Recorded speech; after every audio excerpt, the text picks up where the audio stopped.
नमस्कार, मैं हूं मनोज सिंह और आप देख रहे हैं Vikramshila academy Lucknow YouTube channel. आज से 78 साल पहले 14 अगस्त 1947 लोगों में इतनी उत्तेजना थी कि अब हम रात में आज़ाद हो जाएंगे। कल हम अपना 79th स्वतंत्रता दिवस मनाएंगे। हमें आज़ाद हुए 78 साल हो गए।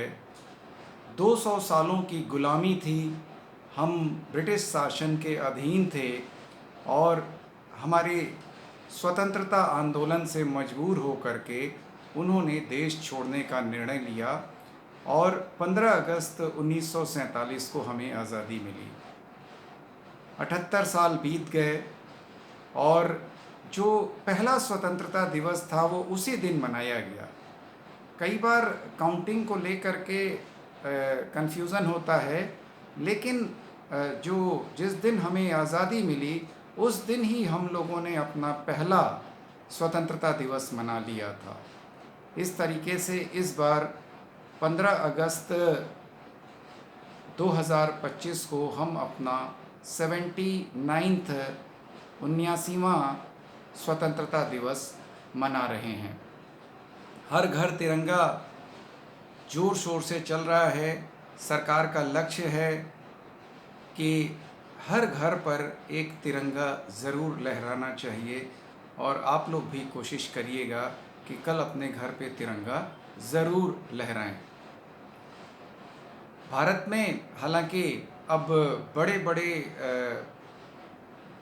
जो फ्लैग्स हैं उनको फहराने का चलन बढ़ गया है। लगभग हर बड़े शहरों के प्रमुख स्थानों पर, पार्कों में या महत्वपूर्ण स्थानों पर रिकॉर्ड बनाने की होड़ लगी हुई है कि बड़े से बड़ा झंडा वहाँ पर लहराया जाए और ये झंडे आकर्षण का केंद्र होते हैं। लोग वहाँ घूमने फिरने जाते हैं, पर्यटन के लिए जाते हैं और गौरवान्वित होते हैं कि हमारा देश अब आज़ाद है। अभी तक भारत का जो सबसे ऊंचा जो झंडा था, आप लोगों ने अक्सर देखा होगा वीडियो वगैरह में, कि जो बाघा अटारी बॉर्डर है अमृतसर पंजाब में, वहाँ पर ध्वजारोहण का या समारोह होता है जो बड़ा चर्चित है और अभी तक वो ध्वज सबसे ऊंचा था। सबसे ऊंचा का मतलब सबसे ऊंचे पिलर पर लगा हुआ था 360 फीट। अगर हम अनुमान के लिए देखें तो एक तरह से देखा जाए तो बहुत ऊंचा है। एक मल्टी स्टोरीड बिल्डिंग जितना ऊंचा 360 फीट का वो ध्वज है बाघा और अटारी अमृतसर पंजाब में। लेकिन 2018 में इससे 1 फुट ऊंचा कर्नाटक में बेलगावी पड़ता है। हालांकि बेलगाम ज़्यादा चर्चित नाम है, लेकिन बेलगावी नामक स्थान पर वहाँ के स्थानीय विधायक ने 361 फीट ऊंचे स्तंभ पर ध्वज फहराया था। हालांकि उसमें कुछ तकनीकी दिक्कतें आ गई थीं, क्योंकि काफ़ी बड़ा ध्वज फहराने की कोशिश की गई थी टेक्नोलॉजी के माध्यम से। 9600 वर्ग फुट का ये पूरा फ्लैग था और इसके पीछे उद्देश्य लोगों के गौरव में वृद्धि करना, पर्यटन के रूप में उसको बढ़ावा देना।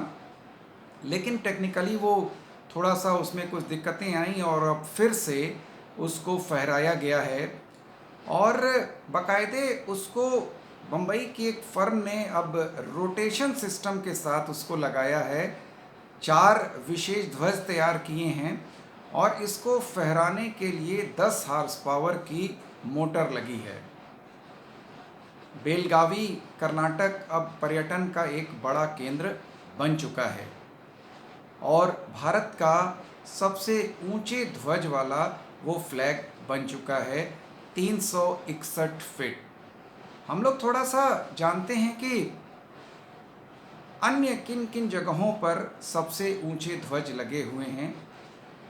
तो सेकंड नंबर पर अब हो गया है अटारी बाघा सीमा पर लगा हुआ ध्वज 360 फीट पर। थर्ड नंबर पर पुणे महाराष्ट्र में, वहाँ भी 360 फीट स्तंभ पर लगा है ध्वज।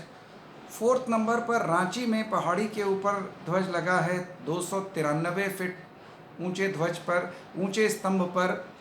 और पाँचवें नंबर पर है फरीदाबाद हरियाणा 250 फीट ऊंचे स्तंभ पर। इसके अलावा तमाम शहरों में भारत के ऊंचे ध्वजों पर, ऊंचे स्तंभों पर ध्वज फहराने का जो सिलसिला है वो लगातार बढ़ता जा रहा है। हमारे देश के जो ध्वज है उसे हम तिरंगा कहते हैं, क्योंकि मुख्य रूप से उसमें 3 रंग हैं, केसरिया, सफ़ेद और हरा। इसकी जो कल्पना है वो पिंगली वेंकैया ने की थी। महात्मा गांधी ने इच्छा जाहिर करी थी कि कांग्रेस का अपना एक झंडा होना चाहिए, और उनकी इच्छा को देखते हुए पिंगली वेंकैया ने तिरंगे की कल्पना की थी। हालांकि बाद में, आज़ादी के बाद में इसमें बदलाव आया, और चूँकि 15 अगस्त 1947 को हम लोग आज़ाद हुए, लेकिन उससे पहले ही चूँकि हमारा संविधान बन रहा था, संविधान सभा की बैठक चल रही थी, और आज़ादी से पहले ही 22 जुलाई 1947 को हमने अपने इस ध्वज को अपनाया, जो वर्तमान में हमारा राष्ट्रीय ध्वज है। इसमें सबसे ऊपर केसरिया रंग है जो ताकत और साहस का प्रतीक है, बीच में सफ़ेद रंग है जो शांति और सत्य का प्रतीक है, और इसी सफ़ेद रंग पे नीले रंग का चक्र है जिसमें 24 तीलियां हैं, जो सारनाथ के अशोक स्तंभ के चक्र से लिया गया है, सम्राट अशोक के। और 24 घंटे प्रगति और विकास का द्योतक है। इसी प्रकार से जो सबसे नीचे हरा रंग है वो विकास और उर्वरता का प्रतीक है। अब अगर हम इसके अनुपात की बात करें तो लंबाई और चौड़ाई का अनुपात 3:2 होगा, 3:2 होता है। कोई भी झंडा बनेगा तो इसी अनुपात में बनेगा। और अगर हम बात करते हैं कि